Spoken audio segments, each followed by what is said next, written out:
Hello and welcome, everybody. See lots of people coming into the webinar. Nice to see everybody and welcome. My name is Carolyn Martin, and I am with the New Brunswick Adoption Foundation. We're really excited to welcome you back to part 2 of our webinar, The Eye of the Storm, Preventing, Responding, and Recovering from Crisis in the Family. I will get that right at some point. I'll be your host this evening, and it's my pleasure to be introducing our speaker, which I will do in just a few minutes. Before we get started, I would like to take a moment to acknowledge that we, the New Brunswick Adoption Foundation, are a provincial entity. We all acknowledge that we carry out our work on the traditional unceded territory of the Wolastoqiyik, Mi'kmaq, and Peshtigo-Tumakati people. This territory is covered by the Treaties of Peace and Friendship, which these nations first signed with the British Crown in 1726. The treaties did not deal with the surrender of lands and resources, but in fact recognized Mi'kmaq and Wolastoqiyik titles and established rules for what was to be an ongoing relationship between nations.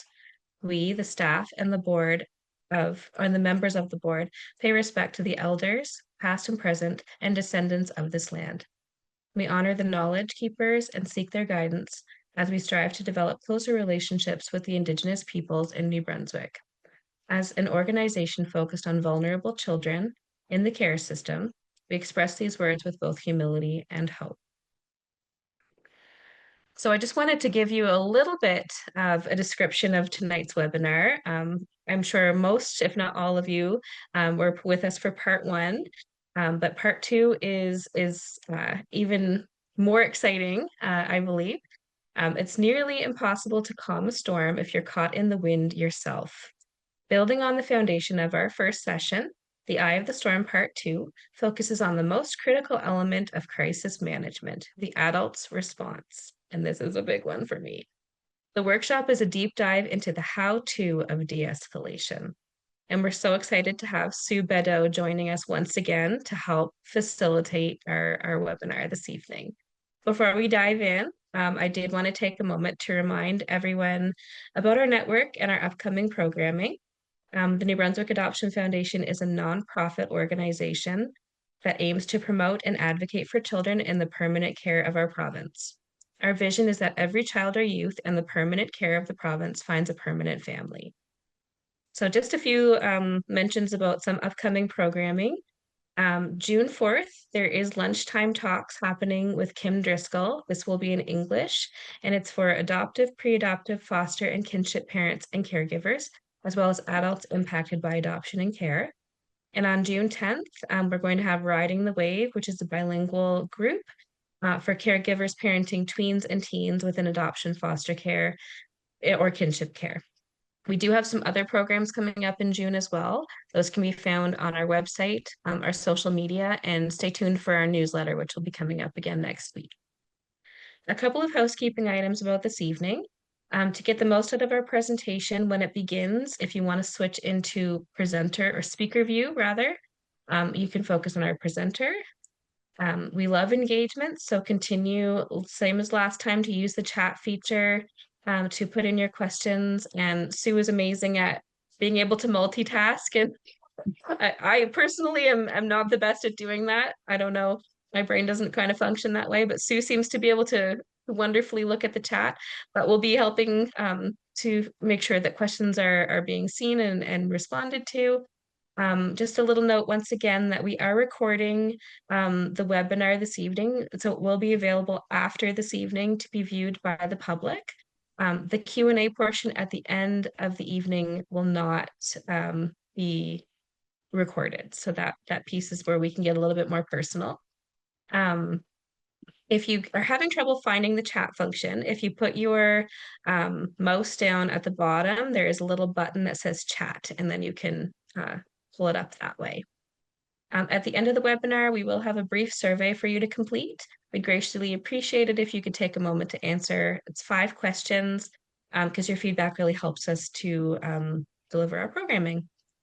Now to introduce, last but not least, our wonderful presenter this evening. We have Sue Badeau. Sue Badeau trains, consults, and speaks nationally and internationally on trauma, resilience, racial justice, family engagement, self-care, and much more. She and her husband Hector are lifetime parents of 22, two by birth, 20 adopted, and have also been foster parents to 75 children and youth, and have hosted refugees from Kosovo and Sudan. I will now pass things over to you, Sue. Thank you.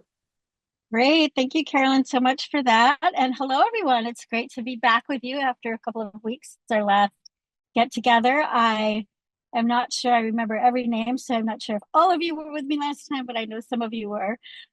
So I look forward to this portion. If you were with me, I'm going to give a little bit of a refresher, the first 2 or 3 slides, just to remind us where we were at, and we'll carry right on from there. And if you weren't with us, don't worry, because tonight's topic certainly can be useful even if seen as a standalone without the one that came before. Although I would encourage you, since you have the video available, to go back and look at it if you didn't get to see it. As Carolyn said, I do love interaction, so please do use that chat box anytime. I will at times say, hey, put this or write this in the chat or answer this in the chat. But even if I don't, if you have a question, if you have a comment, if you have a, hey, wait a minute, I don't get that, or I don't agree with that, anything like that. I also have, I think we have a few polls questions loaded, and so we'll be doing a few polls periodically through as just another way of how people are looking at some of the information. So with that said, I'm going to go ahead and pull up the slide deck.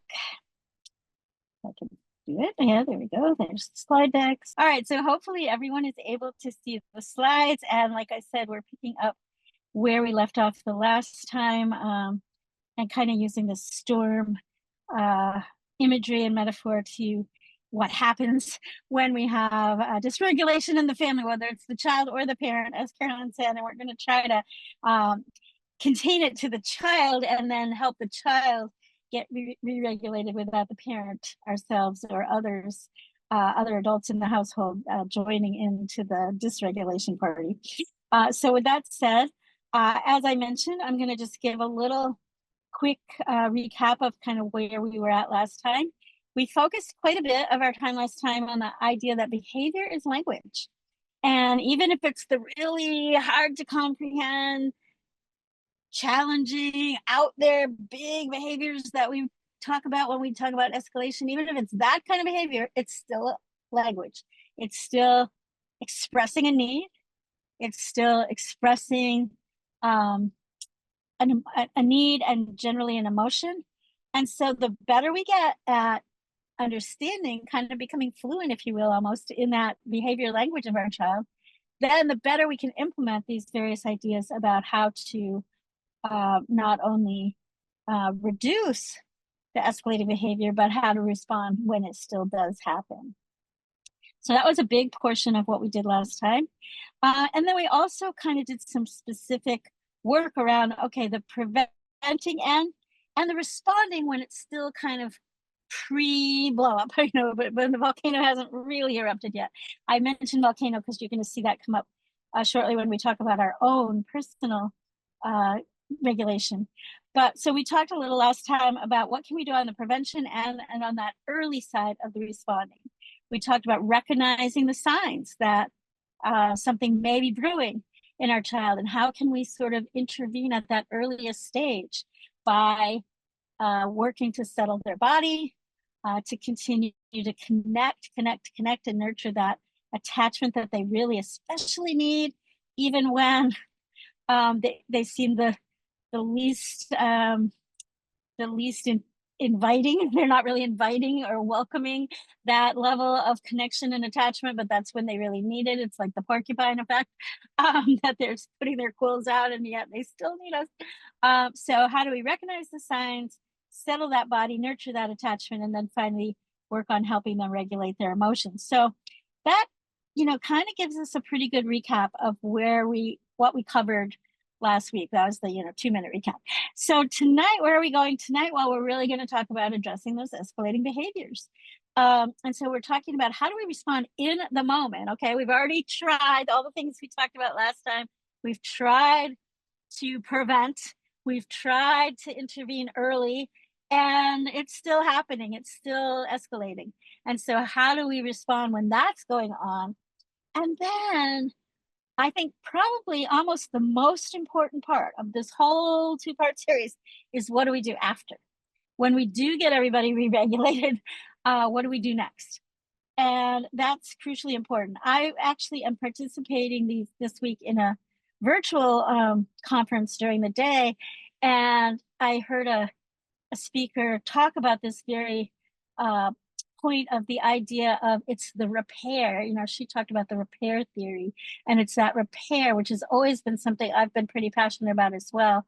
But it's that repair piece that's kind of where the magic happens.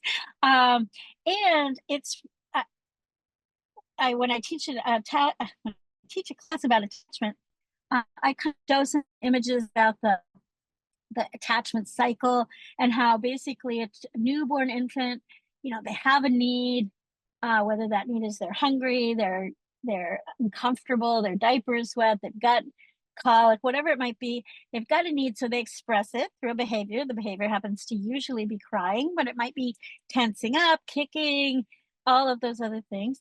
The adult comes and responds to the need and settles it, and then the child goes into a content period until they have a need again, and then the cycle continues and continues and continues. And it's repetitions of that cycle that really create secure attachment. And oftentimes when attachment is not secure, people think of it, and it's true, that it's the child expressing the need and the adult is not somehow not responding in a helpful or meaningful or way to the child expressing their need. And so there's a mismatch there, and they're not getting the need met. They're not able to kind of regulate back into that content mode. And so the cycle isn't happening, or it only happens sporadically or randomly. That's true, and I'm sure you've been in classes where you've learned that. But the other part that's equally true, and I, like I said, I was just in a session today where this was really the core theme, and so I wanted to highlight it with you all tonight as well. Sometimes the cycle gets interrupted when the parents don't even really let the child express the need. Over time, I've kind of called that overzealous parenting, where we jump in to anticipate every need that the child's going to have before they even express it. Or when the least little whimper comes, if we're talking about that newborn again. And so the cycle gets short-circuited then as well. So the need and the expression of the need and then the response and all of that cycle is really critical. And some of that means that there is some discomfort. There is some time when the child is crying, when they're not happy. And then it's that interchange, that interaction, that relational connection between the adult and the child that, like I said a moment ago, that's where the magic happens. And that's the part that's repair. That's the repair part. Now, that's true for that newborn infant that's attaching. That's also true for our kiddos, whatever age they are. That's true if they're 2 or 3 or 4 and having what we might more traditionally think of as a toddler tantrum. But it's also true if they're 7 or 8 or 9 and just really becoming very dysregulated and having a really hard time, pulling it back into a place where they can be regulated and calm. It's true for that teenager as well. So don't feel like it's a failure on your part if there's times when you've tried all the things. Like I said, you've tried all the things that we talked about last time, and your child is still escalating. Don't interpret that as a failure on your part or on theirs. It is part of the natural course of their capacity to kind of learn how to tolerate stress and how to manage big emotions and work through stuff. And it's in that repair time that you will have with them that you will little by little build the essential core elements of trust, of safety, of security that is so needed. So that's a little bit longer way of saying that's why what we're doing tonight is so important, because it's about, yes, we try to prevent things as best we can, but they're still going to happen. And so then what do we do? So I want to share a little bit about, well, I've used this word escalation already several times. I'm going to use it several more. What am I talking about? What does it mean when we talk about escalation in children? What is it conveying? What does it look like? Um, and so one of the things that we have to realize is that there is this level of distress. We're going to look again at the window of tolerance concept, but it's this distress that the child can't contain. They're not in their window. They're not in their capacity to tolerate that level of distress. Whatever is happening, it's overwhelming them. That's when we get to the point of escalation. Now, a level of distress that might overwhelm our child might not overwhelm us. Or something that might overwhelm one child might not overwhelm another child. Or even overwhelm one child on a certain day may not overwhelm them on a different day or time of day, or so many variables. So it's not something we can really predict, but we can start to see some of the ebbs and flows and patterns. But that's the basic key to something being escalation beginning, is when distress becomes overwhelming. And so they're going out of their window.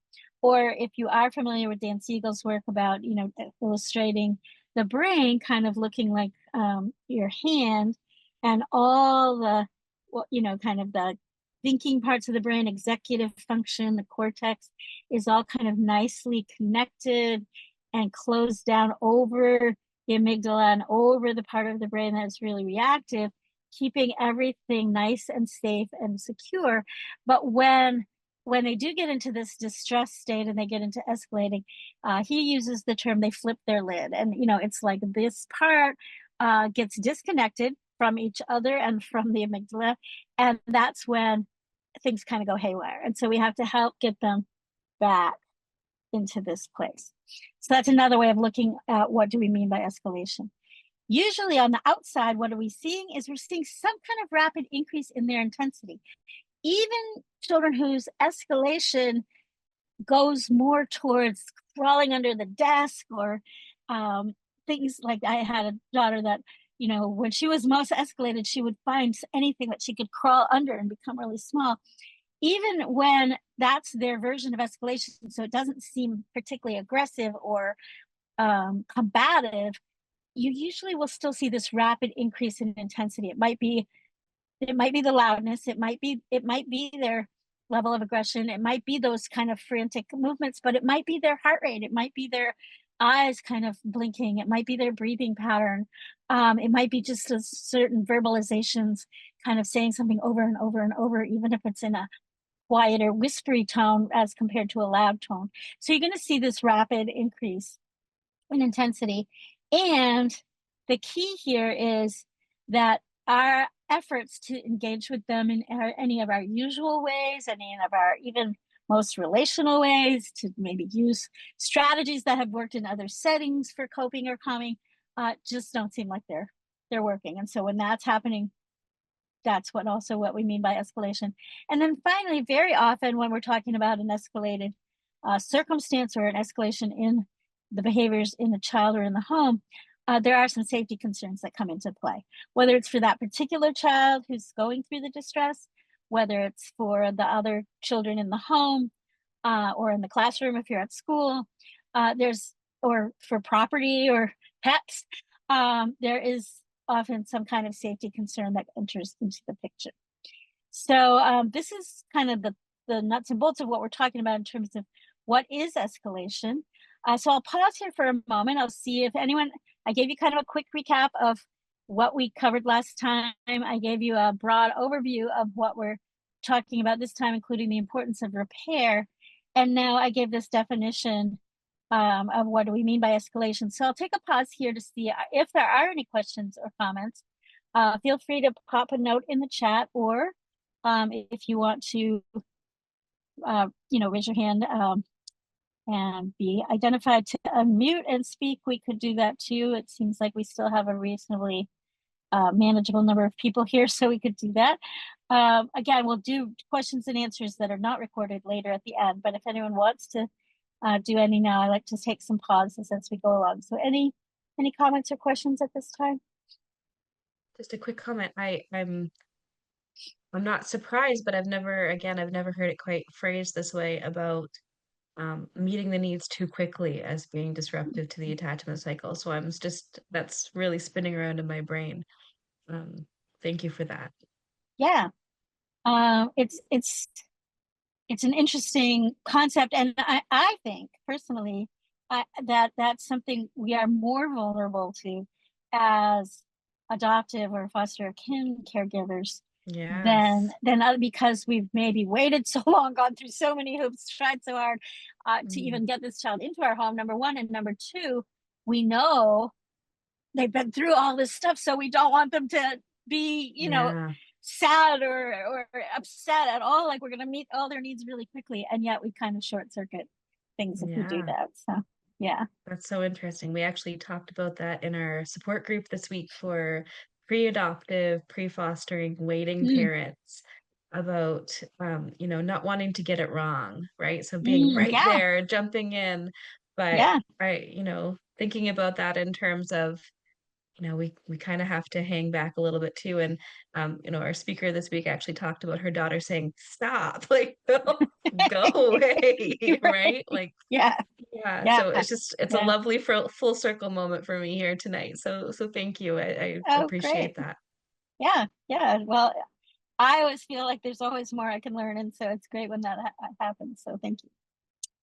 So I'm going to show you two little Calvin and Hobbes cartoons to kind of, again, give you a maybe a humorous way of thinking about what we're talking about with escalation too, because it's the trauma or insecure attachment. It's the previous and historic and generational trauma and or insecure or disrupted or disorganized types of attachment that can take something from pretty calm and pretty normal and pretty standard family life situation into boom, where did that escalation come from? So to kind of remind us of this, I just have these two fun little cartoons. So the first one, and you think about this, like if you bring a new child into your home, if you're a foster care giver in particular, of course, one of the very first things that's going to happen is bath time, right? So this is pretty on point.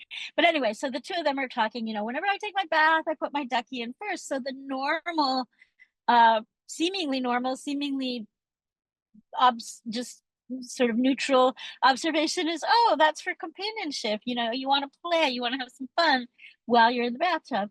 And then the answer is no, it's to test for sharks.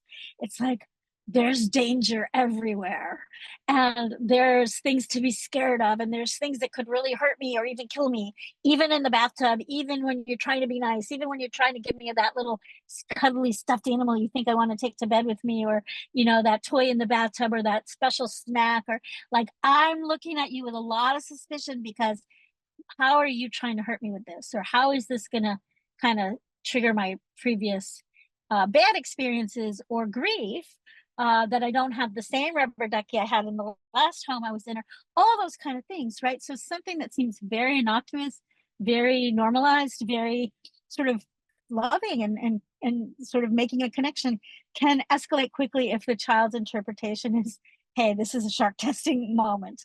So just kind of thinking of it that way. Or the other one here, again, Calvin and Hobbes, a big misperception, right, of what's happening. So he's just looking at this bike, just sitting there. It looks kind of cool, kind of interesting. He goes over, he touches it, and it crashes and falls on top of him, and what's his interpretation of what happened? Not, oh dear, I probably shouldn't have touched it, or, well, I'll learn something, I won't do that again. No, it's like it jumped me, it was trying to hurt me. And so again, something that can be almost a sort of a normalized version of childish irresponsibility, meaning a child doing something very typical developmentally that kind of, could potentially break a rule or put them in harm's way or have a not so great outcome, but very much in that developmentally normal state of affairs. And then all of a sudden it turns into something that escalates quickly because the child's perception of it is so different than what we would objectively perhaps say was the reality. Like we would say the reality here is that bike did not jump him. didn't have it out for him, wasn't trying to get him. But in his perception, it was. Yeah, and our kids do respond that way. So thanks for those notes in the chat to remind us that this isn't just cartoonist. It's real life for most of us. So as we go forward and I get into the concrete examples, I'm going to be talking about what I'm referring to as trauma responsive de-escalation, because there's lots of classes you can take, books you can read, tips you can look up all kinds of stuff on social media or Ask AI or whatever, and get all kinds of tips about de-escalating children. Lots of times those strategies are going to create more trauma. They're going to escalate things worse. They're not going to help, or they might be helpful in the moment because you create a fear vacuum where the child is just so frozen by fear that it feels like, okay, see, that worked. I just de-escalated, but it hasn't been something that they've been able to sort of metabolize and internalize in a way that they can hang on to that and use it in a healthy response to another situation. Because we don't want them going around dealing with life constantly having to be frozen by fear. So we want to have trauma responsive de-escalation. And so I'm going to come back even to these points later, but I wanted to lay them out here at the beginning. So the most important thing we have to remember is we don't want to do any further harm. Okay, not only doing it ourselves, but allowing it to happen. Right? So we have to ensure everyone's safety, not just the child that's getting escalated, but everyone else's that might be in the area, both physical, but also emotional safety, right? And I'm kind of skipping to the third bullet there in that segment. We also want to make sure we don't create new opportunities for new trauma or new fear or new insecurities or to bubble up. In between there, it's got this phrase being the container for their big emotions. We have to always be the one that they feel safe and secure, that we're big enough. We're big enough to hold, however big their emotions and behaviors are. We're capable of being that container that can hold them. And one of the things that we can sometimes do that sometimes works with children, a lot of times, often works with children. Sometimes it's done more in therapy sessions, but sometimes it's something I teach teachers can do this in classrooms, and parents can do it in their home, is to literally have a container, have a bucket or something that's marked, that's got some kind of picture or words on the side, like my big emotions. And we bring the child in, and not in the height of a escalating moment, but again, as part of kind of the after the storm time, we say, let's just give those big emotions a rest. I'll hold them for you. We're going to put them right here. And maybe you even do a little exercise with the child where they draw it or color it or write it down, depending on their age, and kind of put it in the bucket.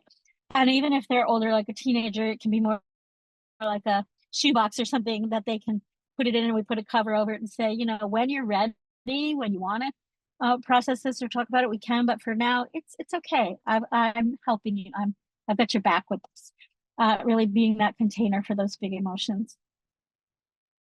And then the other part, besides not doing harm, is that's kind of the bad stuff that we don't allow, but what's the good stuff that we nurture?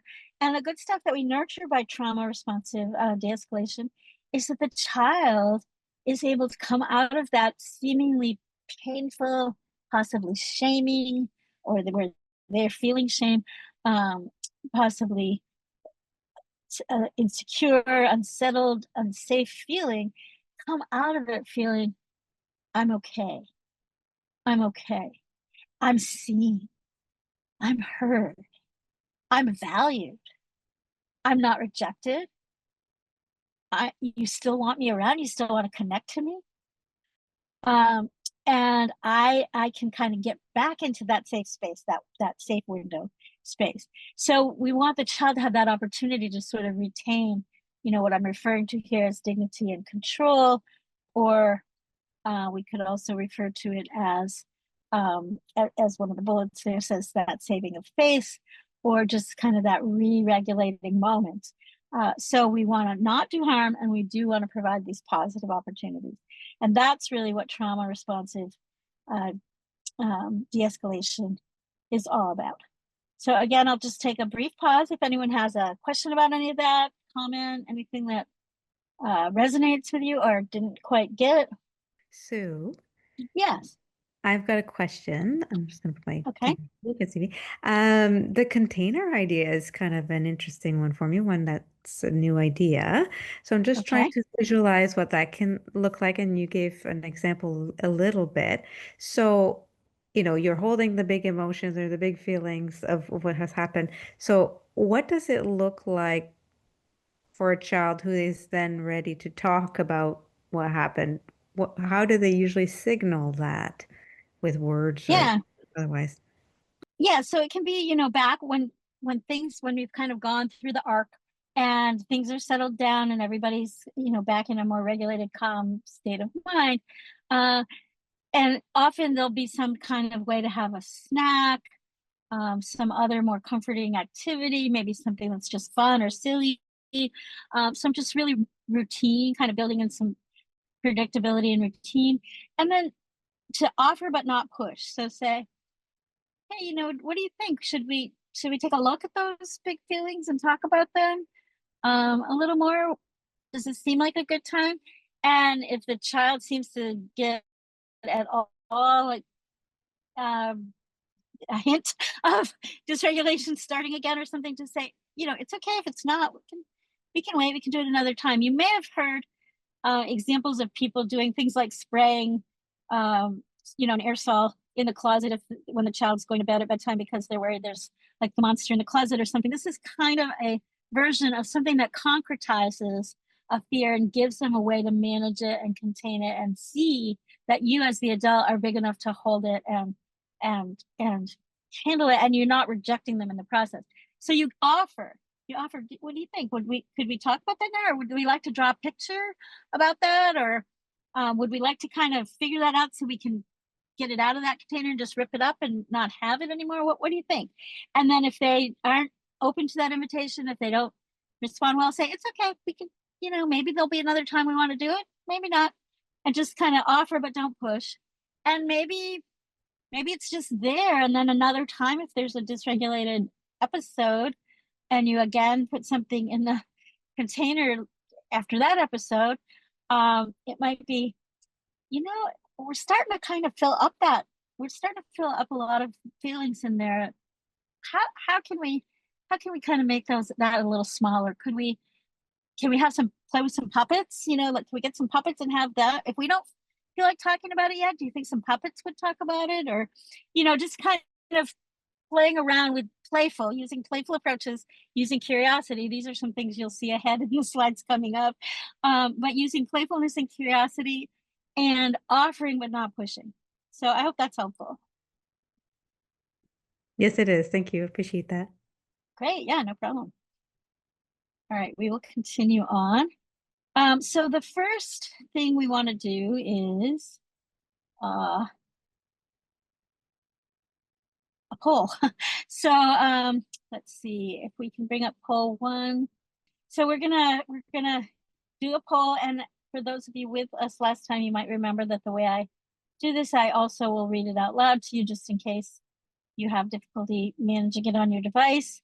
So you can answer within the poll or in the chat. This question says, the most important thing for an adult to do when a child is having a behavior meltdown or crisis is to physically demonstrate you are bigger and stronger than the child, to remain calm and do not escalate, to explain to the child the consequences of their behavior, or to ensure there are plenty of witnesses to their behavior. And this one is a single choice, so we're asking you to only select one possible answer. Looks like we've gotten a pretty good number of responses, so we can probably go ahead and end it and share the results. And this one, you guys were unanimous. Remain calm and do not escalate. So exactly right. I shared something in the last session about the circle of security, and I just talked about it with the container issue, that we want to show the child that we're big enough to manage their emotions. And so it is important that they feel that we are big and strong. in a safe way, that meaning big enough to support them. But we don't want to physically demonstrate that by becoming overwhelming to them or intimidating to them. So that's why that number 1 answer was not what we were going for. Oftentimes the number 3 answer there, again, you didn't choose these, but I'm just kind of letting you know why I included them as possible answers. That number 3 one, lots of times in the middle of escalation, I've heard parents, teachers, others say, you're going to really have a lot of consequences. Guess what's going to happen if you keep this up? And okay, I'm going to count to 10 and then I'm going to add another consequence on, those kind of things. First of all, the child's brain is just not in a place where they can even absorb that and comprehend really what you're saying. So if it does anything at all, it only escalates things further because they hear it as threat, threat, threat. They don't hear it as something logical or reasonable or, oh, maybe I don't want that consequence, so I think I'll pull it off now. They don't hear it in that way at all. So that's not helpful. And then one of the things that I mentioned on the definition slide is the importance of saving face, that the child needs the ability to not be shamed by what's happening. And so that's why we don't want witnesses. We want to minimize witnesses so that they can have as much opportunity to calm down and to re-regulate without feeling that they have to keep up the front in order to not feel shame. So that's why those other answers were in there, but good job on getting the answers we were looking for. And so, yeah, we can close the whole question. So yes, most important, remain calm. Don't do anything yourself that creates further escalation. Then you're going to show how much you do care in ways that show connection, that offer empathy, and that give some co-regulation. Now we're going to delve into these a little more. And then you're going to practice something that I'll teach you about in a minute called SOS. So these are some steps that we want to do immediately when things are really getting to that escalated point. So since number 1 is so important that we want to keep calm, we have to really learn how to sort of keep track of ourselves, right? Like, where am I? Where am I in this moment? Maybe 2 minutes ago I was calm and regulated, but am I still there? Am I still in that place? Can I kind of keep track of my own temperature, kind of using this little graphic here as a guide to say, where am I on this scale? We don't want to be so relaxed that we can't respond. So we don't want to be way down, on the bottom, but we certainly don't want to be in full panic mode. So how do we figure out kind of where we are? And so we have to be able to, and this has to do with what we can accomplish in the moment, So there's lots of things we can do throughout the day, throughout the week, in our own therapy appointment or support group meeting or conversation with our spouse or co-parenting partner later after the kids are in bed. There's lots of things we can do to sort of notice our feelings and tune into our body and all that stuff. Of course, there's lots of stuff we can do. That's not what I'm talking about here. I'm talking about what can we do in the actual moment when things around me are starting to escalate, when the child is starting to escalate. Can I tune in quickly enough to say, hey, what's going on with my body? Am I getting tense? Am I making fists that I didn't even realize I was making? Is my voice getting louder? So notice our own body, notice our own thoughts, and have a personal safety plan. And that's what we're going to talk about on the next slide. Of what can I implement in the exact moment that things are happening, not later when I can go take a walk around the neighborhood or call my best friend or those things, but what can I do in the moment that helps me keep myself in the range, again, my own window. So I wanted to ask you, I'm going to show a video in a minute that kind of goes into this a little more, but first I wanted to ask you if you could either pop on with your voice and say something, or pop something into the chat. What are your strategies for sort of in the moment staying calm when things around you are starting to escalate? What's something you can do right in those moments when you can't walk, you can't leave the scene, you can't tune it out and do something else take a break, you have to kind of stick with it? What can you do in those moments? Deep breaths. Okay, that's a great suggestion, and it's especially good if you have a particular strategy for doing that so that you, not too visible and also not hyperventilating, right? So box breathing is an excellent one. And you know what's really cool about having a specific breathing strategy like that is that it's contagious. So the child can start regulating their own breathing. That's called co-regulation, and we'll get to that in a moment as well. But the child might even start picking up on it without intent, without you telling them to, and without them necessarily intending to. So the breathing is good. Pause. Yes, that's one of my favorite words for tonight's session. As a matter of fact, you're going to see it come up on a later slide, and I use a phrase to describe it. Practice the pause. So that's a great one, Diane. Thank you for putting that up there. Yeah, just close your eyes for a second, right? Even just a second, or even if you can't close your eyes because of what's happening, just kind of take that second of imagination. Imagine the sound of rain or water. That's a great one. A little bit of tapping. Great. Cold ice, if you have it handy. You probably can't run off to get it, but if you have something handy, that's a great one. Root my feet into the floor. Yeah, get grounded. That's clap. Yeah, so anything that sort of gives you a quick sensory ability to ground yourself into the present. So something like a clap, something like a sometimes having some kind of bracelet that you can sort of lightly snap on your wrist, or I have one that's beaded. I have two here that are beaded, actually, in different kinds of beads, but the tactile stimulation of those things helps me sometimes just to do that. Also, they can have a scent in them, and sometimes a certain scent can calm you. So yeah, those are really great ideas. Feel free to keep them coming, but you're all on the right track. These are things we can do literally in the moment. And so something you can do is you can expand on that and think of, well, what are the things I can do regularly, every morning, every middle of the day, every evening, that help me keep kind of in that regulated zone. So if you expand your repertoire, you'll be more able to implement the right strategy when you get into that my buttons are being pushed right now moment, right? And so you'll have these ideas like the idea of the cold glass of water or ice. If you've kind of built that into your repertoire and you're normalizing that, then you might be more likely to have one of those handy when you get into that buttons pushed moment, right?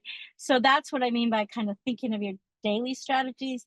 And then from those, you can pull out those other strategies that you need in the moment. And then also, what do I need? We are going to lose it sometimes. We're not going to implement all of these things perfectly every time. I sure never did. I mean, I sometimes did, but I didn't do it perfectly all the time. So we also have to have our strategies for how do we kind of restore calm in ourselves as well. So yeah, keep those ideas coming. Feel free to beg, borrow, and steal them from others, because that's how we build our repertoires, when we hear what others are doing. And then we want to increase empathy. And so to help us think about having empathy, I want to share with you this story about this particular child, obviously with a made-up name, but a real story, a real child. So there was this boy named Joe, and he was actually in residential care. And he was about 12 years old, and he really wanted to return home to his biological mother. And she was working hard on making that happen and making things work. She was trying to follow her plan. She was really trying to, prepare so that Joe could come home. And they had both reached the stage where he could really have unsupervised home visits on weekends from the residential center. So this particular weekend, he went home on a Friday, and he was supposed to return to the center on Sunday, but on Saturday, the staff at the center got a call that they had to come pick him up. He was at the police station. And the reason he was at the police station was because he had been arrested or picked up. They hadn't formally completed an arrest yet, but he had been picked up for selling or trying to sell drugs, mostly pot. That's hence the picture here. He had been trying to sell marijuana on a street corner, and he had gotten picked up. So the staff person who knew him quite well from the group home went to pick him up. Now, I'm using this story to talk about empathy. So I want you to think about if you're that worker that's picking this child up and he's just been, he's all escalated all over the place, and he's stressed and frightened and angry and upset that he's not with his mom, and all that he got caught, all these things, and that's the condition he's in as you pick him up. Think about how you would express empathy. And I'm going to tell you the first line that he said to the worker, and then I really want you to kind of maybe again pop in the chat some of what you think would be an empathetic response to his line. And his it's not a line like a made-up line, it's his what he needed to say was, I'm never gonna get to go home now. I'm never gonna get to go home now, and it's gonna be all my fault. And my mom is gonna get evicted, and I was really trying to help get some money for the rent, and I've just ruined it now because I got caught. All I wanted to do was help her get some money for the rent, and now I'm never gonna go home, and it's all my fault. So, with him expressing that, anyone have want to role play or offer a suggestion of what the worker could say that would express empathy? And while you're thinking, I just want to note that I did see your ideas, Martina, in the daily calming strategies, all of which are great. So I hope everyone else takes a look too. Okay, Diane, great one. Thank you for telling me. I hear that you were trying to help. It's really great that you are trying to help your mom. Hey, did I translate that pretty well? All right. Those fears must be heavy to carry. Okay, you guys are rock stars when it comes to empathy. Often when I have taught this in groups, people say things like, oh, it's not your job to pay the rent. You shouldn't have to worry about that, right? That's almost always the first thing that people want to say, and none of you did. So you're awesome, because although that sounds empathetic to a lot of people, it really isn't. It's that ability to be with the person. And so when you have this child in your home, in your classroom, wherever that's escalating, you want to be able to show them that you're with them, but not necessarily try to solve or fix it. So usually a lot of people want to solve or fix it. Like, that's not your job to pay the rent for your mom, or we'll help, we'll figure out, we'll work together, we'll figure out a way that she can get resources, whatever. Like, any problem solving is not empathy. It's something that at some future time you might be able to do, but it's not empathy. So saying that must be really heavy to carry, and just, I hear you. Thank you for telling me all of those things are really, really the way to show empathy. So good work on that. And then co-regulating as well.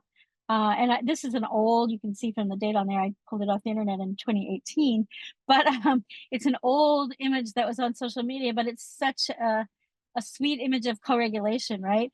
And I just love the last part of what it says there in the caption. It takes a calm brain to calm another brain, right? We can't calm our kiddos if we're not calm ourselves. So this school resource officer, instead of like restraining the child or, marching him off to the office or whatever, just really got right down on the floor with the child who was having this little tantrum moment. Now, I don't want to get into the topic of school resource officers with, law enforcement uniforms on in the schools. That's separate. But this guy had a good approach, and that's why I think this is really lovely. Yeah, a lot of times, as Martina is saying here, they don't want you to fix their problem. They just want to be heard, seen, validated. Exactly right. Okay, so then you can implement, begin to develop kind of a plan, a safety plan. So you have to have made a plan ahead of time. So we'll talk about that a little more.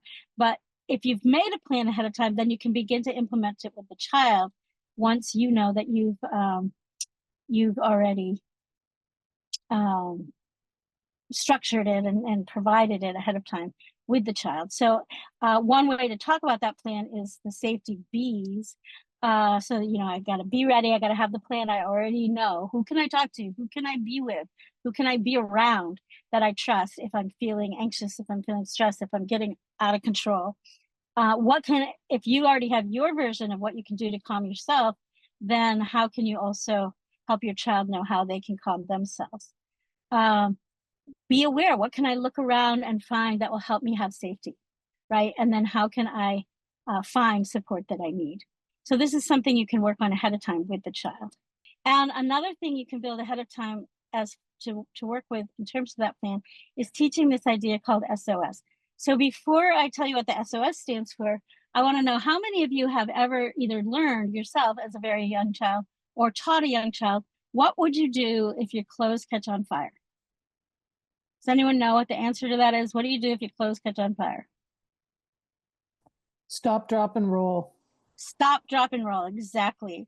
How old were you when you first learned that? Or when kids generally learn it? Yeah, maybe Probably 3, 4, like 5 or 6. Yeah, kindergarten, preschool, exactly. So they don't know the science behind it. They don't know why it works. They don't know anything at that age, right? But how we teach it to them, we use a catchy phrase, stop, drop, and roll. And then we practice it and we role play it. And we do it multiple times and kind of make it fun and playful. And then the hope is that then it is embedded well enough that if they ever needed this tool, they would, in the real life situation, they would kind of have muscle memory and just go right into it. Even when they're in that fearful situation of fire. That's what SOS is. It's got words. When I tell you what the letters stand for, it's got words that small children might not understand, what, especially when you hear what the O word is. But anyway, it's got words that are not likely to think of or understand or know. But the phrase SOS is catchy and easy to remember. And if you practice it with them enough times when they're not escalated, then this is another one you can implement in the moment when they are escalated. So the SOS stands for, the first S is slow down. So what does it take to slow yourself down? Slow down your breathing is the most important thing, but let's slow everything down. So that's why you try your breathing around the child, because it can be contagious, but whatever you teach them ahead of time, what can you do to slow yourself down when you feel like you're getting out of control? The O stands for orient. And so that's why I said it's not a word kids would normally think, but the idea is to orient yourself to the here and the now, because what's happening often when they get escalated is, I'm back in that scary place where something bad happened to me. And so you want to help them recognize I'm here and it's now. So that clapping of the hand that was mentioned as a tip earlier, that grounding of the feet in the ground, that kind of popping of a little bracelet on the wrist, even something like you might have heard, look for 5 things, listen for 4 things. There's different ways of doing that. Orient yourself to the here and now. I'm here, it's now. I'm not where I was when bad things happened. And then the final S is implement my safety plan, whatever that 4B safety plan was, find that trusting adult, do the things I need to do to be safe. So that's what the SOS stands for. So we're going to get even more concrete about the actual de-escalation, because your response is really key. And I have this little math equation to remind us that when a child is triggered, the outcome, the different outcome is going to be based basically on the response that they get from whoever is around them, right? So if they have a trigger, if they have something happens that gets them escalated and they get a non-trauma informed response, the chances are pretty high that the outcome is not going to be good. But if they get a trauma informed response, it does not guarantee a positive outcome, but it includes a likelihood that it will be. So like I said earlier, develop the plan ahead of time. I think I've given enough attention to that idea, so it's just there to remind you. Next, you really have to think about safety, both of the child that's having the difficulty, but anyone else in the area. So as the adult, we have to figure out, how do I best contain rather than escalate whatever's happening? So the first thing you want to do is scan the environment. Like, is there anything that could be an actual safety hazard until I get this child de-escalated and back to sort of regulation? Is there a knife? Are we in the kitchen and there's a knife out on the shelf? Were we doing some crafts and there's some scissors out? Are we in a moving car while this is happening? Because you know what, at least a couple of my kids seem to have their most dysregulated moments when we were in a moving car.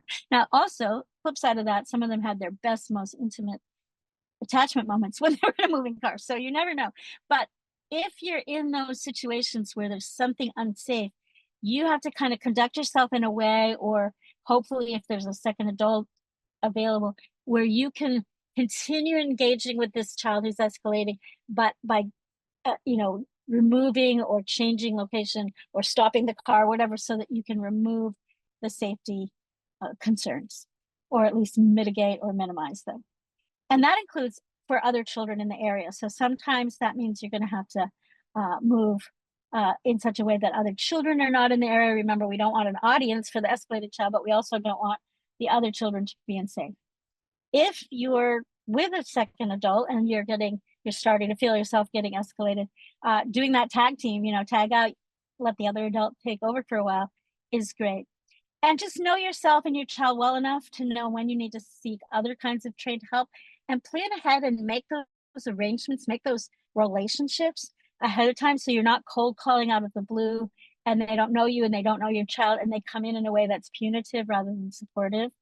Try to have other people you can call other than law enforcement. If you absolutely have no other option, then that's especially when it's important to at least connect with those people and know who they are. And make sure there's a plan ahead of time for any other children in the home. Like if one of us is having a hard time and we're just not, we need the attention. If that one person needs a lot of attention, what can you do when someone else is having a hard time? Do it in a way that's not shaming. So don't always say, hey, if John is having a hard time because we know he's the one that always has a hard time, what are the rest of you going to do? That's why I didn't put a name in there, but rather, make it a little more generic. Do it at a calm time with the family, but make sure everyone knows, like, where can I go? What can I do? Who can I call? If one of the other siblings is really losing it and the parents are really focused on that child so that they can be safe. And then, remember, the goal is to keep yourself as well as to get the child back into this space where they can tolerate a certain amount of distress without popping out of their window. I wish they would do this in the classroom. Oh yeah, I teach this to educators all the time.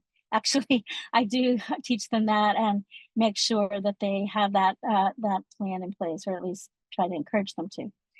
We're going to do the next poll as we think about managing our own window of tolerance in order to manage the child. So if we can have poll 2, there we go. And again, this one is just a single choice, please. Widening my own window of tolerance means that I'm learning to adapt and accept behaviors I don't like, that I'm using strategies in my own social network to manage my responses to stress, that I'm giving myself grace to tolerate the way I react to my children's behavior, or that I'm physically opening a window by stepping out of the situation before responding. Okay, I think we've got a pretty good representation there. Yeah, almost everybody. Great.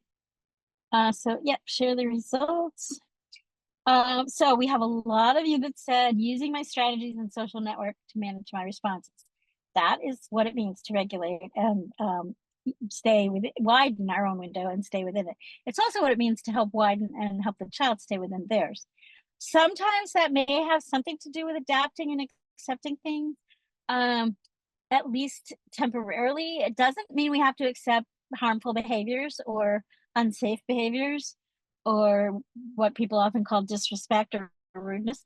It doesn't mean we have to accept that over the long term, but it means that we have strategies that allow us to maintain our own capacity for regulation, even when this stuff is happening that feels like disrespect or rudeness or aggression or whatever. It is good to give ourselves grace, so that third answer is not wrong, but it's not the top choice. And we don't want to step out of the situation because we never want to leave a child alone when they're escalating. That's definitely a thing we need to make sure of. Okay, so we'll take the poll down and just remind ourselves again about the temperature thing that I showed you earlier. So we're going to watch a little video now, and this was made at the University of Kentucky about us adults staying in our own window of tolerance. So I tested it earlier. I believe you'll be able to hear it pretty well. It's a couple of minutes long, about 2.5. Here we go. The window of tolerance framework can be used to help us understand how we may have responses which can interfere with or decrease empathy and compassion. When we are inside our window of tolerance, we are in our comfort zone. We are emotionally regulated. We can stay calm, cool, collected, and connected to others. We can more successfully self-regulate, which allows us to engage more fully in establishing and maintaining healthy relationships and connections to others. If we are operating in a state of hyperarousal, we are like the volcano. This means that we're on alert constantly and can easily erupt. We might feel like fighting or running away, or feel stuck and having power struggles with others. We may yell more or feel more out of control of our actions. If we are in hypoarousal, we are like the snowy mountain. We are slow to react.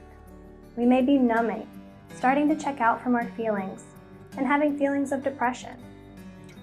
We may start to give up on or ignore our parenting duties, or feel disconnected from our child or children. Being out of your window of tolerance doesn't need to be the result of a high-level stressor. The impact of chronic stress, things that seem like a low-level stressor, but persist for a longer than expected time, can drain your resources and take you out of your window of tolerance. An example of this is dealing with ongoing behavioral challenges of a child and getting constant calls from the child's school. Being taken out of your window of tolerance is also frequently associated with traumatic stressors. For instance, hearing lots of details about what has happened to a child in our care might bring up anxious or overwhelmed feelings for us. When situations like these happen, our window of tolerance shrinks, and we are more susceptible to those volcano and icy mountain responses. Okay. There we go. So before I go on, I just wanted to give you a chance if anyone had any reflection on the video or things that she brought up about kind of recognizing our own volcano or icy mountain moments and things that trigger us so that we can widen our own window so we don't go into those states too often. Any reflections or comments on the video? So once we start by not recognizing and staying in our own window and paying attention to our own temperature, all of that, then we need to say, well, how can I bring my therapeutic parenting techniques into this situation where the child in front of me is like, you know, throwing things or hitting somebody or breaking stuff or swearing and yelling or all of the things that can be part of escalation. And so 3 quick ways to kind of help us remember the therapeutic techniques that are helpful in those situations can be to think of the ABCs, the connection before correction, or the CAPPD CAP. So I'm going to just quickly tell you what those 3 things are. The ABCs of behavior was first coined by Dr. Albert Ellis, but it's a much more behavioral approach than we would typically think of in terms of trauma care. So I have adapted it, particularly the C part. So it's not exactly Dr. Ellis's work, but it kind of builds on that. But the A is important. The A and the B are really important. So he was in the right ballpark even for us. So the A is, what is the antecedent? What led to this behavior, right? So that will help us have a better response. And the B, harking back to what we talked about last time we were together, is what is the behavior communicating? Then the C is kind of, how do I connect with this child and create the opportunity that they can have sort of that repair moment that I mentioned earlier is kind of the magic moment, right? So it's the antecedent, the behavior, and then the connection and the created opportunity. So if you think of those things, now Dr. Ellis would say the consequence, and that comes later, you know, sometimes there will be a consequence, but that's not the immediate thing we want to be focusing on. Which is also something Dr. Karen Purvis, who the developer of TBRI, often highlighted when she used the phrase connection before correction. Connection meaning you show that you care and you show some empathy and you do some co-regulating like we already talked about before you go into solving the problem or teaching or disciplining or any of the other necessary things that are part of parenting, but that can't happen during the escalated moment. The critical piece in between those two, the connection and the correction, is that understanding the language, empower the child to really let their voice be heard. And then the third sort of quick way to think of it is this phrase capped, which is why the picture with all the little caps being thrown in the air, created by an organization in Philadelphia called Multiplying Connections, to remind us to stay calm, attuned, present, and predictable with the child, and then even when they're escalating, not to escalate ourselves. So reducing the escalation means, and someone said it earlier, I think it might have been Diane, but I'm not 100% sure now, pausing, right? Practice the pause. Think of that little pause button on the TV remote control, or, you know, whatever other device you have that might have a pause button. Always practice a pause. Never immediately engage when things are escalating. Because your instinct of what you're going to do if you immediately engage is most likely not going to be the best one, because you're already getting into either your volcano or your icy mountain. So make sure you give yourself a pause. Usually that does involve some breathing or some of the strategies that you all highlighted earlier. And during that pause, that's when you can look around, scan the environment, do the things that ensure safety. That's when you can have a cognitive moment to say, well, what can I do to make sure I don't re-traumatize this particular child, and what can I do to particularly focus on connection with this child as well. And I love that phrase, Martina, let them join your calm instead of joining their storm. Beautiful. So when the pause helps us because it helps us with our intention, helps us remember what is the goal here, right? What is the goal here? And the goal is not to win. This is not like an epic battle and it's your job to win it. It often feels that way. I mean, people talk about power struggles in parenting years and years ago when we really didn't have any of this knowledge that we have learned over the years. I remember we were foster parents to some teenagers, and one of them said to my husband something about, you know, I sense a power struggle happening here. And my husband said something back like, there's no struggle, I have the power, you know, and that's like often the response that we feel seems, you know, yeah, I'm the authority, I'm the parent, you need to listen to me. And part of that is true in terms of that sense of that child feeling that you are big enough to contain their big feelings, but you don't want to make it that battle, that struggle. So the goal is not about winning or proving who's right, who's wrong. It's definitely not about me. It's not about you. It's not about taking it personally. This child hates me. This child never respects me. All of the things that feel very personalized. Oh, I'm really susceptible to that. Like, you know, why is it always, you know, whenever this happens, this child just doesn't respect me, or I'm a terrible mother, I'm a failure, all those things that go through your head. So the practicing the pause helps you clear that stuff out, right? It lets you maybe have those things kind of come to you for a moment, and it gives you that pause, that few seconds to clear it out so that you can self-regulate and even disengage from the storm, as Martina said in that quote that I loved. And then Jessica dropped the rope, another great one. And then to do the steps that will help the child feel that they can save face and have dignity and regain their ability to have self-control without shame. So recognizing why they're getting escalated, that they're in that fight, flight, or freeze mode. And I love this second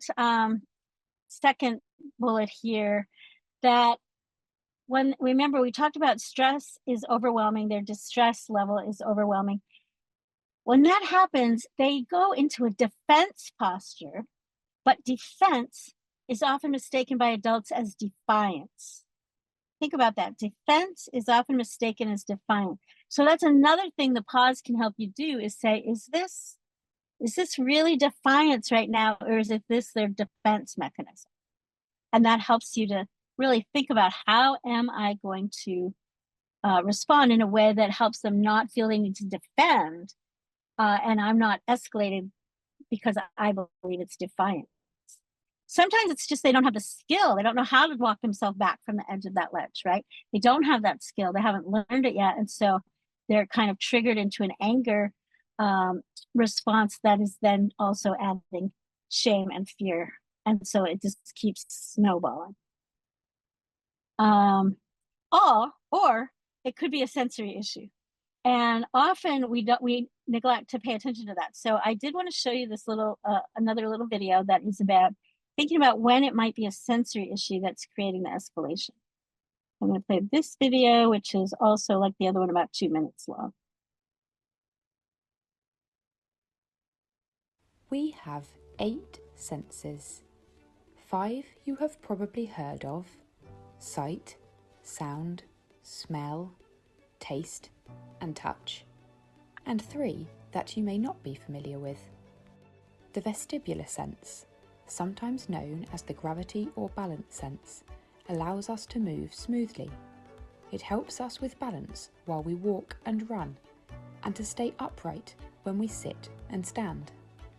Proprioception is the sense of self-movement, force, and body position. It is present in every muscle movement you have. Without proprioception, you wouldn't be able to move without thinking about your next step. Interoception helps you understand and feel what's going on inside your body. For example, when you're hungry, thirsty, in pain, or need the toilet. Imagine for each of our 8 senses, we have a cup. And for us to feel regulated, each cup needs to be full. Each time we get some sensory input for one of our senses, it fills up the cup a little. For each sense, some of us have big cups, and some of us have small cups. Imagine you have a small cup for sound. It fills up quickly with a little noise, and any more can feel overwhelming. Imagine you have a big cup for proprioception. You will need lots of movement to feel regulated. Understanding someone's sensory profile is really important in order to know what they need to feel, learn, and perform at their best. Okay, so yeah, before I go on to the next slide, wanted to give an opportunity there if anyone had any reflections or thoughts about that, those sensory issues. And especially there's lots of, I wanted something short because I didn't want to take our whole session on talking about sensory issues. But I also liked their use of the cup idea. So I just wondered, did anyone have any thoughts about that idea of the cup? Cassandra liked it. Okay, thought-provoking, yeah. I saw a couple other people kind of giving a thumbs up. I think the cup imagery or metaphor is very helpful for us because it can see that. I liked that you picked sound as an example. You know, if the child's capacity for getting overwhelmed because of a sensory issue with sound, if their cup is small, sounds that won't bother us, or the amount of sound that won't bother us, or a low hum in the background from a fluorescent light on the wall or something won't bother us, but it could really push that child completely over the edge. That tactile sense, you know, if you put a shirt on a child in the beginning or a sweater in the beginning of the morning and it's itchy to them and you feel the fabric and it doesn't seem itchy, you can't rationalize that or you know, discuss that, problem solve that with them. It's like if it feels itchy and it feels itchy and it feels itchy, it's going to blow at some point. It's going to create escalation because they can't contain what's going on. So always consider the possibility that there's a sensory issue when you have the overwhelm or you have the escalating behavior happening.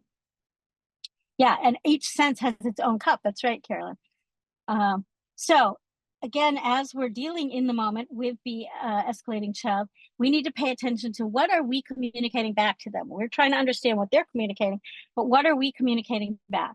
So we have to think about that in terms of both our nonverbals and our verbals. So let's think about our nonverbals first. And we kind of keep as neutral of an affect as possible. Because even we don't want to try too hard to look, this may sound a little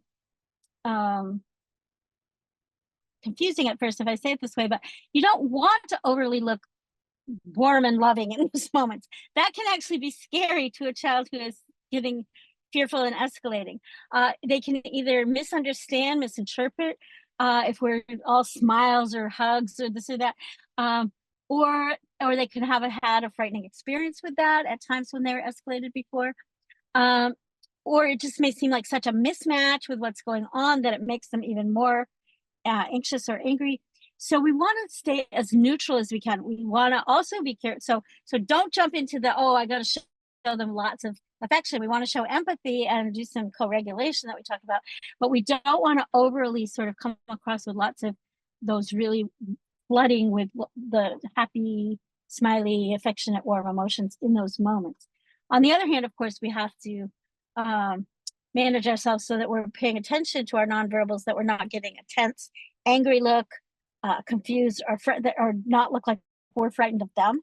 When the adult around you is frightened of you, that can be very escalating for the child and dysregulating for the child and insecure, unsafe. If I'm around an adult who's doesn't even feel safe around me, then how can I feel safe? So we don't want to look like we're the ones that are scared. We don't want to look angry. So we have to sort of really maintain this new affect, harder than it sounds. Sometimes something we need to practice separately, like in some other time and place, like am I in front of a mirror, like when I think I'm looking neutral, am I actually looking neutral? Kind of check it out.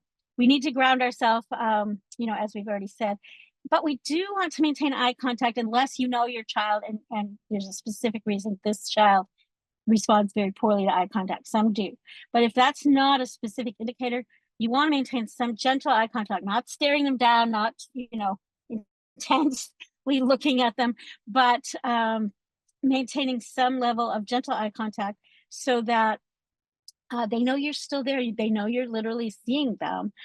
So we want to also pay attention to our body language and make sure that we don't look threatening in any way. So you know yourself, you know your size, you know the size and shape and physicality, physical presence of you and any other adults around. So whatever you can do to not look threatening, be as relaxed as possible. Don't make forceful gestures. Don't make quick, fast movements, darting or reaching or grabbing.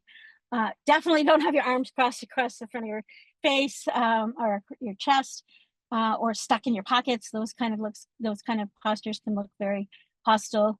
Try to keep your own body. And if you have to move, move to that situation, but move gently or move, without rushing or running or something, but right. Keep yourself between the child and any door that could lead to kind of running away or could lead to another space where there's less safety. So always kind of try to gently keep yourself in between, but not in a restraint kind of way. Right. Okay, and so then we also want to think about our verbal cues. So first, most of them, are going to be the things do not, or avoid certain things. And then we're going to also talk about some things that, yes, do these things. But always, again, keep that sort of calm and neutralish monotone sort of voice so that it's not jumping around highs and lows. Don't talk about the behavior while it's happening. There'll be time later to do that if it's needed, but don't try to do it in the middle of the event.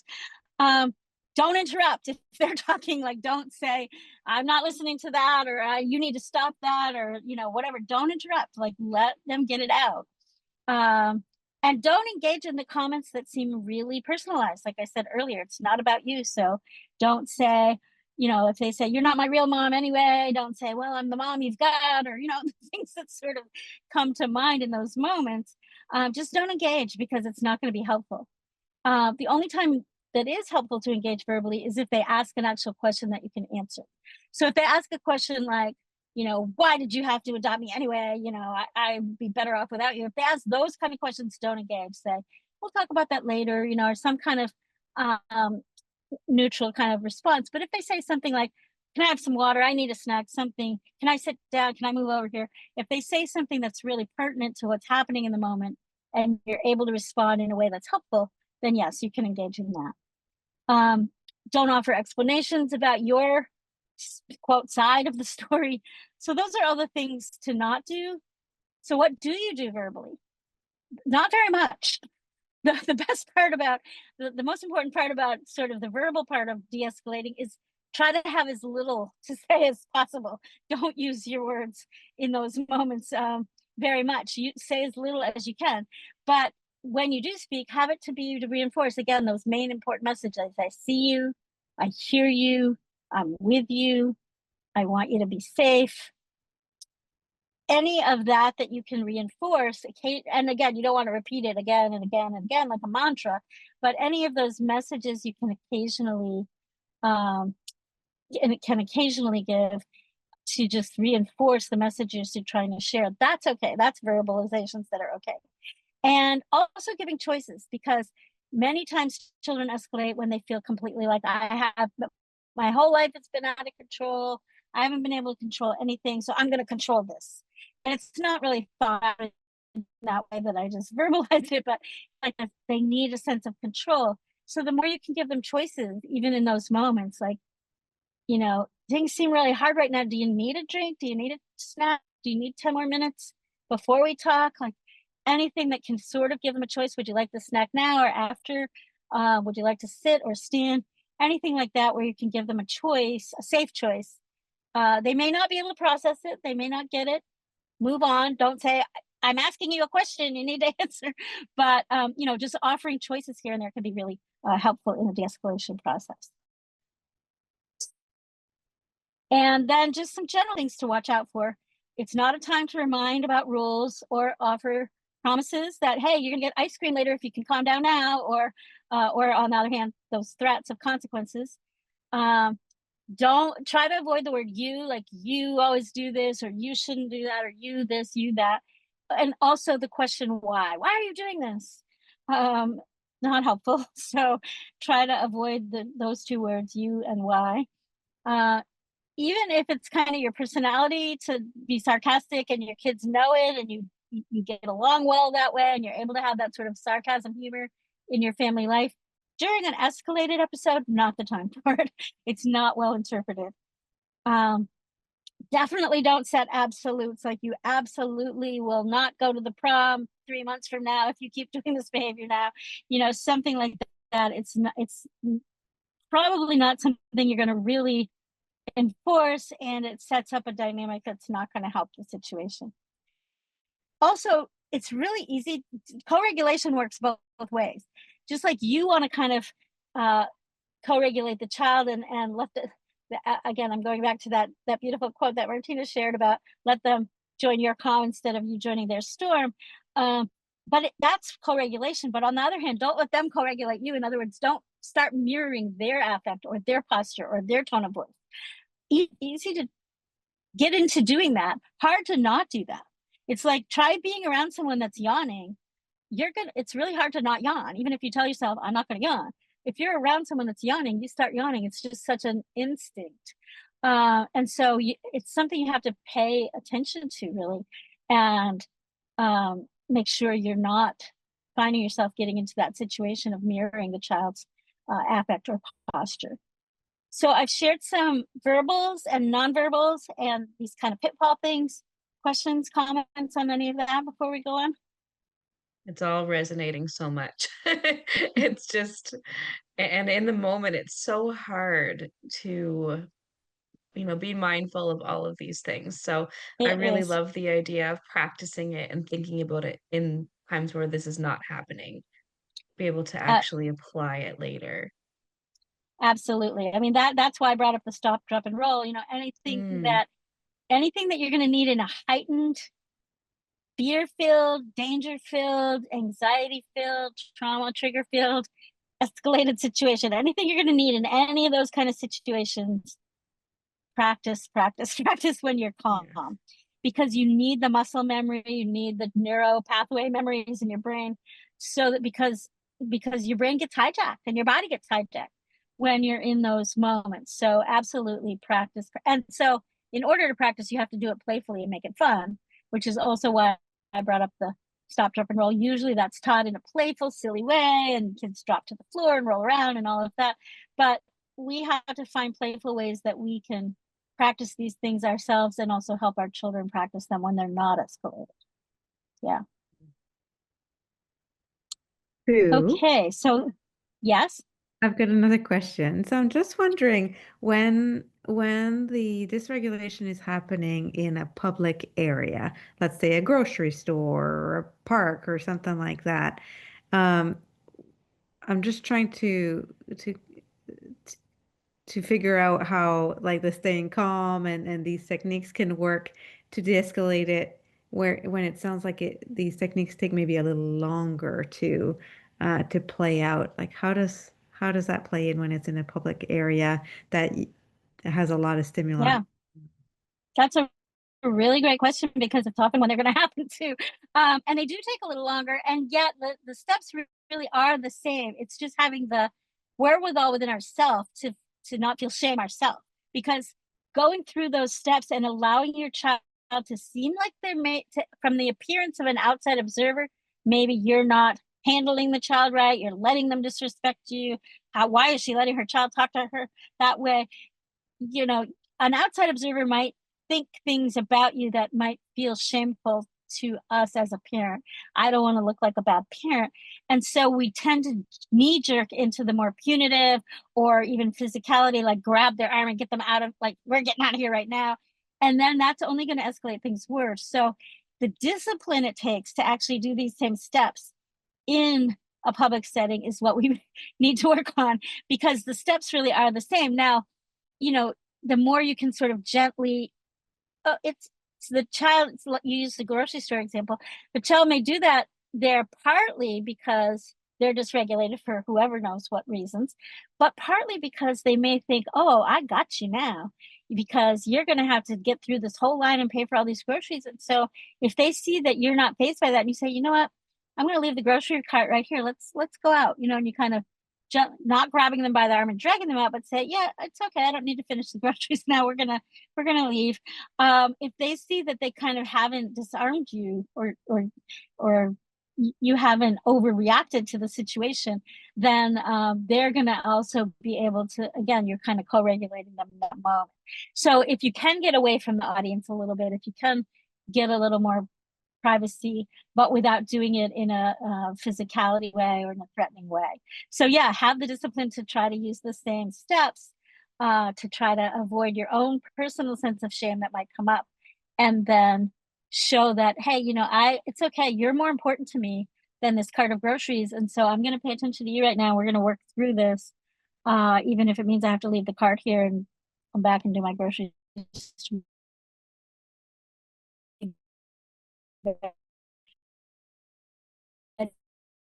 that they can sort of, you know, stay in this escalated, dysregulated circumstance. Does that make sense? It does. Thank you. Okay, great. So now we're getting to where I said, and I'm going to only go about 10 more minutes and then definitely give you some more time for the questions off recording. But remember, I said at the beginning, the repair is really where the magic happens. So we want to get to that repair, right? After things have kind of started to calm down, we want to give those opportunities for repair. And that is so critical because it really teaches all these important lessons in the orange boxes on the right. You know, the child can see, hey, I was still accepted even though I did something really, really not so good, right? Or I have all this negative energy, these negative feelings in me, and it's not stuck with me forever. You know, I cycled out, I was able to get through it, I was able to get past it. And there was this adult, this mom, this dad, this teacher, this adult that actually comforted me and helped me and didn't give up on me or didn't shame me. And that relationships can be repaired and problems can be solved. And that's really the most important part of all of this. So it's that repair and doing it in playful ways, and always trying to reframe and think of it, for, you know, get in the child's mindset, sort of how is the child observing and understanding and processing what's happening. Part of that means you have to sort of help them unpack those big feelings, and that's where I started right at the beginning, mentioning the idea of having that container. And I just love this way of thinking about it, that You know, you can't help them behave better if you make them feel worse, right? They have to feel better before they're going to behave better. So, so we really have to sort of unpack and be that container for those big feelings. Using play and playfulness. Playfulness doesn't always mean that you're actually playing like a game, but using a playful approach is one of the best ways to accomplish that necessary repair. It promotes a lot of healthy things, as you can see on the slide here. I don't have to read all the bullets to you, but how all the values of playfulness. And it especially reduces the shame-triggered escalations that often happen, because shame is one of the most potent things that triggers those escalated raises. So if you can really work to eliminate or decrease shame, you decrease a lot of the rages and the escalating behaviors. And we do this, one of the ways we do this, through playful curiosity. Curiosity is going to reduce shame level. It's going to help open that window of tolerance. It's going to help create more meaningful and trust-based and safe and secure connection. And importantly here, it's going to help the child internalize the positive behavior you're trying to teach. If you just contain the behavior in a punitive way or a behavioral way, you may solve it in the moment. And every now and then there is a time when you need to do that. So to go back to that question Diane asked about the public places, sometimes for safety, you know, you can't let the child run out in the road if you're at the playground and they're about to do that. Or, you know, sometimes there are reasons you just really do have to contain the child in the moment, get them to safety. And you kind of have to use your, you know, more disciplinary parenting way that you can kind of quickly get them out of the unsafe situation. But most of the time, that's not what we want to do, because although we've contained it in the moment, they have not internalized anything, or they've internalized something, they've internalized the wrong thing, fear, or lack of trust, distrust. But when we use these other approaches, then they're going to internalize the messages we hope that they will be able to internalize about why the behavior we're trying to teach them actually is to their benefit as well. It's not just to comply with rules or with you, it actually helps them have a better day, feel more safe. So again, curiosity is not using those why and those you words that I told you to avoid. Why did you do that? What were you thinking? Because they don't know. They just don't know. And so when we ask those questions, we're just making them feel more shame. So some of the ways we can demonstrate curiosity is using prompts like, I wonder what would happen if we tried this? Or I wonder if right now you're really worried about what's going to happen tomorrow because there's no school. And so, you know, whatever, using an I wonder rather than a statement of, oh, I see, this is what's happening. Or you don't want to go on that home visit, you know, and so you're acting up or whatever. But I wonder, or I'm curious, can you tell me more about what happened just before? Anything you can do to sort of use that curiosity, help me to understand. 3 if and then strategies are for a little, you know, after, as things are calming down, you can talk to the child and say, you know, and you've used some of those other prompts, you've kind of used some curiosity, you've gotten a little bit of processing happening. And then you can start to say, hey, if this happens again, what do you think you could try differently? And maybe try to, 3 is not a magic number. It could be 2, it could be 5. But try to come up with more than one is the point, more than one possible strategy for what I could do next time. That gives them this sense of, oh, there's not just only one right and one wrong. There's variation, there's options. Doing a do-over, I'm going to come back to the middle in there in a second, but doing a do-over is always great. Can we try that again? And, you know, now that we're calm, can we try this again? That's part of the repair. Describe a time when you had success. It's basically what the describe a time when means. I want to ask you this thought. I would say ask you to think about this circumstance as an adult.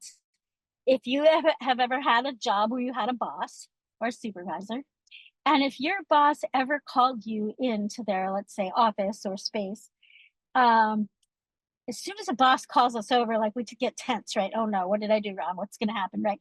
And if the boss says, you did such and such wrong, and I'm docking your pay, or I'm this or I'm that, it leads to shame. It leads to anger. It leads to feeling disrespected. It leads to they don't get me. They don't understand me. They're wrong. it does not lead to, oh, now I'm really motivated to do better tomorrow. It just doesn't lead to that. But if your boss happened to call you in the office and say, I really saw you earlier today, how you were helping that other new employee, learn how to do that task. That was really great. That's the kind of thing I'd really like to see more of around here. So thank you. If your boss did that, then you walk out of there feeling like, hey, I'm motivated. I want to do more of that. I want to get more of these kind of moments. So that's what we want to do with our kiddos too, right? Help them figure out a time when they did something right. Like, let's talk about a time when this time you didn't want to share. And so then you got in a fight over it. And then it, went out of control. But I remember last week, there was a time when you did share. Remember that? That was really great. And leave the interaction with them feeling like, hey, I can do this. I've done it. I've done something good before. And you're reminding them so they know they've been seen and they've been validated and they can do it. They have the capacity. Because using that curiosity and those playful approaches is what it takes to break the cycle. Because we talked about the attachment cycle at the beginning, but there's also the trauma cycle, right? The more trauma is repeated, the more their brain function is actually altered, the more dysregulated they get. The more dysregulated the child gets, the more likely we are to also be dysregulated in our response to them, and it just creates this cycle. When we use the curious and playful approaches, we're able to kind of move it into a different direction. We're using a therapeutic strategy. We're helping build that moment where we're altering their brain function in a positive way. They're going to eventually, not always in that one time, but eventually have that improved emotional and behavioral regulation, which is going to make them nicer to be around. We're going to enjoy them more. And so we're going to actually have better interactions with them, which then contributes to this more positive cycle. So using those curiosity approaches and being playful when there's dysregulated things that happen really builds this cycle that we're trying to build of getting to the internalized improved regulation capacities. So I'm going to mention a couple of things here about lying, aggression, and abusive language, just real quickly, and then I'll take the slides down and we can have some final questions. When we think a child is lying, that's a whole nother course I teach. That's another whole 90 minutes long. So I'm not going to give you that right now. We can't do that. But just remind yourself that sometimes things that seem like lying aren't always lying. So let's look at that fourth poll. Okay. So there's a multiple choice you can use here. Which of these statements, if any, are true about lying? So if you think none of them are true, pick none. If you think they're all true, pick them all, or anything in between. The person who lies almost always knows they're lying while doing it. There are a variety of types of lying, and not all of it is intentional. Lying is primarily a moral values issue. Lying is frequently related to stress, anxiety, fear, or trauma. So we have a lot of responses. Almost everything was chosen. And there are a variety of types of lying. So good, that's a good one to get a lot of responses. And it is frequently related to stress, anxiety, fear, or trauma. However, the person who lies doesn't always know that they're lying in the midst of it. In fact, they can truly believe they're telling the truth. And that's an important thing to understand about children who seem to be lying in these escalated situations. We escalate them more. We don't de-escalate. We escalate more if we say, tell me the truth. All I want is for you to tell the truth, and then this will be over. They believe they're telling the truth. That's the way they're interpreting or understanding. We can take pull this down. It's sometimes it's a survival type of lying. Sometimes it's based on distorted thinking. Sometimes it is something known as confabulation, where their brain is processing everything that they've experienced, and they're expressing the truth as they know it.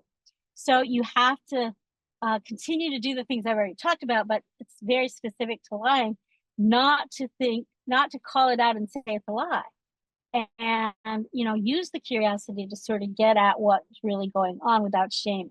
And remember, again, the goal is not to prove that you're right and they're wrong and they're lying and you've got the truth. That's only going to further escalate the situation. So to solve the problem, rather than saying you have to prove when they say they didn't do something and you say they did do it, or they didn't take something and you say they did take it, they didn't break something and you say they did break it. Rather than getting into that battle, plan for the future. Do next time so that's less likely to happen. Make it future-oriented problem solving rather than trying to prove what exactly happened. I was about to say that there's a few more slides you're going to have when you get the handout. That will help you kind of process how to put these things in practice. There's questions to ask yourself, kind of even little almost prompters or role plays you can do together. But I didn't want to go through those now. Those are more supplements.